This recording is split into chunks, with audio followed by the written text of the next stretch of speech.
Et bien alors, comment ils vont? Les drones, ça vous dit quelque chose? Aujourd'hui, je vais vous donner les avantages, les inconvénients, tout savoir sur les drones en 2024. T'es pas sûr de ton achat, t'as envie d'acquérir un drone, tu sais pas trop, laisse-moi te convaincre. Ou justement, de pas te convaincre. Pour ça, je vais te donner les avantages, les inconvénients d'un drone, quel drone choisir selon certains budgets, puis un petit point sur les réglementations, parce que ça c'est important. Avant de commencer, si c'est pas déjà fait, je t'invite à t'abonner à la chaîne YouTube et à mettre un petit commentaire afin de dire ce que t'as pensé de la vidéo. Donc les drones sont disponibles sur le marché depuis l'an 2000, mais ils ont littéralement explosé à partir de 2010. Il y a eu une grosse vague d'engouement autour des drones et puis les constructeurs se sont mis à faire des produits beaucoup plus quali en fait. Notamment grâce à la grande marque DJI. Il a sorti son premier drone en 2013, c'était le DJI Phantom 1. Quand il pense aujourd'hui avoir ce type de drone là, bon, c'est pas forcément nécessaire, mais pour l'époque, franchement, c'était il y a 15 ans. C'était quand même quelque chose d'assez révolutionnaire pour le grand public. Ça, c'était pour la petite parenthèse de l'histoire de la dronerie. On va maintenant passer aux avantages d'un drone. Pourquoi c'est utile d'avoir un drone? Pourquoi acheter un drone? À quoi ça va servir? Tout d'abord, il y a différents types de drones. C'est important à comprendre ça. Tu vas avoir des drones qui sont spécifiquement faits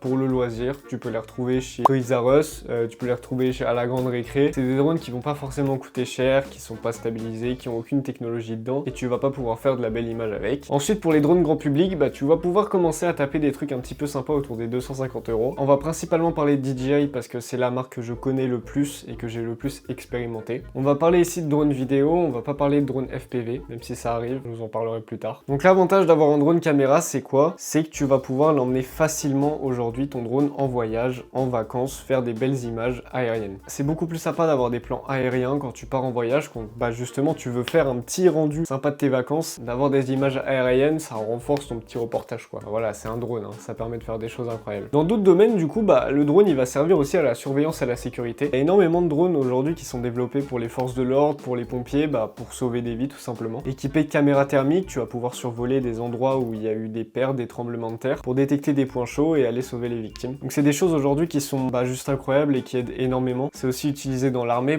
pour des choses un petit peu plus...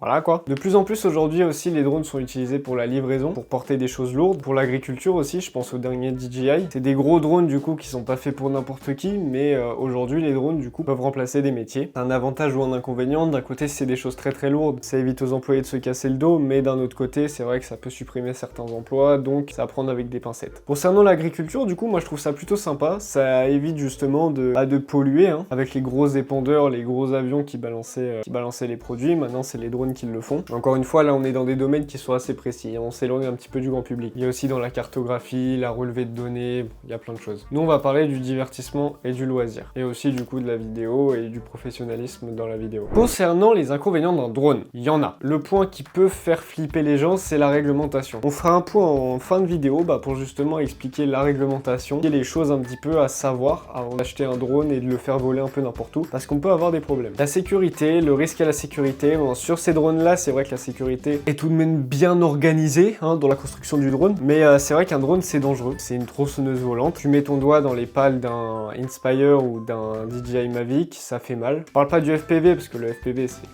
pire. Sur le FPV, il n'y a aucune sécurité entre guillemets. Sur les drones classiques que tu vas pouvoir acheter, il faut faire attention, faut pas le laisser à n'importe qui. Il faut faire attention à qui tu es, qui t'as autour de toi aussi, tu vas pas voler au-dessus d'une foule, à part si tu as des autorisations. Mais voilà, un drone c'est dangereux, il faut prendre en compte qu'il y a des risques et qu'on peut se faire mal, on peut blesser des gens et puis ça peut être dangereux. Même s'il tombe, c'est bête, mais si le drone tombe, qui perd le signal, qui tombe sur quelqu'un, un drone qui a 50 mètres de haut qui tombe sur une personne, ça fait mal. Pareil, c'est pas nouveau, mais on respecte la vie privée des gens, on va pas aller espionner son voisin avec son drone. C'est des choses qui peuvent paraître bêtes, mais ça peut vous attirer des problèmes, même si c'est pas fait exprès. Alors le coût d'un drone, c'est variable. Tu vas pouvoir trouver des drones, tu vas pouvoir te faire un setup de drone classique, facile à transporter pour 250-300 €. Et puis après, tu vas pouvoir monter en gamme avec des tarots à 500, 1000, 1500, 2000, 15 000 € si tu veux le dernier Inspire. Donc voilà, tu vas vraiment pouvoir trouver tout type de drone à tous les prix entre guillemets, et tu vas forcément trouver quelque chose qui te correspond. On va maintenant faire un point sur la législation française au niveau des drones, parce que c'est quelque chose qui est hyper important à savoir. Il faut se renseigner là-dessus, il faut connaître tout simplement. Je suis pas le pro en législation, pas le meilleur en ça, je connais juste les bases, je sais ce qu'il faut savoir. Si vous en savez plus, n'hésitez pas à le mettre dans les commentaires, ça peut aider les plus curieux, les plus débutants. Dans un premier temps,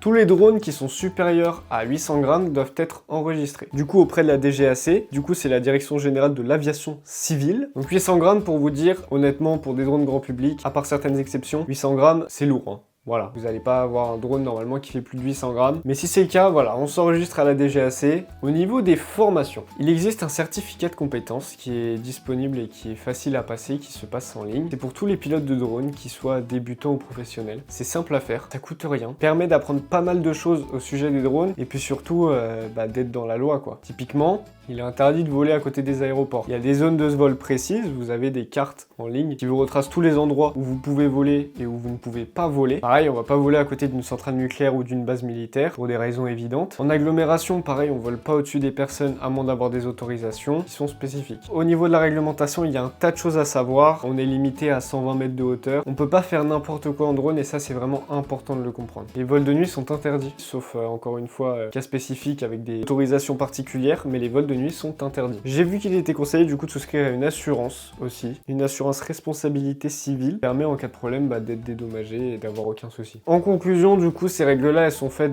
pour que l'usage des drones ne soit pas fait n'importe comment, que ça soit pas la cohue, que ça soit pas une guerre interstellaire dans les cieux, quoi. Donc je vous laisse aller consulter, du coup je vous mettrai le lien avec toutes les réglementations dans la description de la vidéo. Pareil avec les poids de chaque drone en fonction de leur catégorie A1, C1, tout ça. Vous avez tout qui est marqué dans la description si vous voulez vous renseigner. Honnêtement, je vous conseille si vous voulez aller acheter un drone, de vous renseigner, de lire un maximum et d'être calé sur la législation française parce que vous pouvez vraiment avoir des problèmes pour le coup. Maintenant, je vais vous donner une liste de 3 drones à des budgets qui sont différents pour 500, 1000 et 1500 euros. Je vais vous donner pareil, les specs, le poids, la taille et puis comme ça, vous aurez une petite idée en fonction de votre budget vers quel modèle vous allez vous orienter. Donc autour des 500 euros, vous allez pouvoir trouver le DJI Mini 2. On va rester chez DJI principalement pour ça parce que c'est la marque que je connais le plus. Donc le DJI Mini 2, donc il filme en 4K, une autonomie de vol de 31 minutes, ce qui est pas mal. Alors c'est sur le papier, hein. En réalité vous n'allez pas voler 31 minutes, c'est des choses qu'il faut prendre en compte aussi. Vous allez voler entre 22 et 25 minutes à peu près par batterie. Portée de transmission 10 km, mais bon ça, vous allez jamais aller à 10 km si vous vous renseignez sur la législation. Le poids est de 249 grammes, ça c'est un vrai point positif parce que vous n'avez pas besoin d'enregistrement dans certains pays, dont en France. Et du coup vous pouvez le trouver entre 450 et 500 euros. D'occasion vous pouvez le trouver moins cher. C'est un drone qui est abordable pour ce prix là. Pareil du coup à ce prix là vous allez avoir un drone qui date un petit peu plus, c'est le Mini SE de chez DJI toujours. Vidéo en 2,7K, donc on régresse en qualité de vidéo. 30 minutes d'autonomie et une portée du coup de 4 km. Tout ça pour un poids de 249 grammes, donc on passe aussi en dessous des 250 grammes. Pour un prix approximatif de 300-350 euros, donc il est moins cher. Pour un budget de 1000 euros, du coup on va rentrer dans des drones qui sont un petit peu plus performants en vidéo. Je vais vous parler du R2S, du coup c'est celui que j'ai moi personnellement, c'est celui que j'utilise en prestation. Donc il filme en 5,4K avec le capteur CMOS de 1 pouce, c'est vraiment important à savoir. Il annonce une autonomie de 31 minutes de vol. Comment vous dire du coup que c'est pour ça que je vous disais que allez pas trop écouter ça, moi je fais en moyenne 20 minutes. Après c'est vrai que je bourrine un peu. Et une portée du coup de 12 km, tout ça pour un prix de 950-1050 euros. Et son poids est de 595 grammes, donc on est au-dessus des 250, donc c'est pour ça qu'il faut l'enregistrer. Donc voilà, ce drone il est assez compact pour le coup, c'est quelque chose qui est bien. C'est juste le problème du poids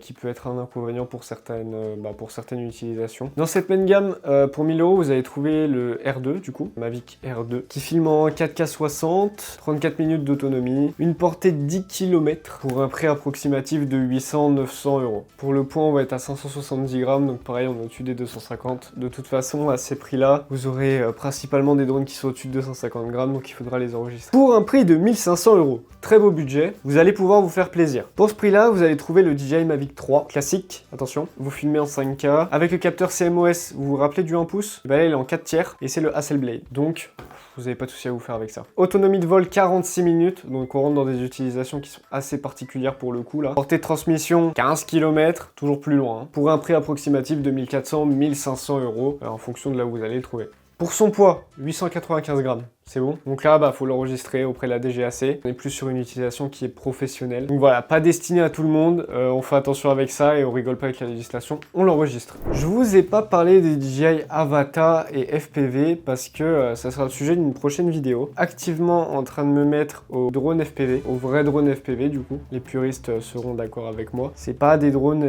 FPV quoi. C'est des drones pour s'initier au FPV, mais je suis pas tout à fait convaincu. Tout simplement par rapport à la liberté que tu peux faire avec ton drone. Liberté que tu as avec ton drone, les composants que tu peux choisir, tu peux vraiment faire ton drone comme tu le souhaites en FPV et ça c'est juste génial. Donc là je suis sur simulateur, je vous en dis pas plus, ça sera le sujet d'une grosse prochaine vidéo. J'espère que cette petite vidéo aura pu t'aider dans le choix de ton drone, aura pu t'apprendre des choses parce que c'est vrai qu'aujourd'hui c'est un petit peu flou ce domaine là, il faut bien se renseigner. Donc voilà, n'hésite pas à me dire en commentaire ce que tu as pensé de cette vidéo et puis moi j'ai qu'une chose à te dire, c'est à la prochaine.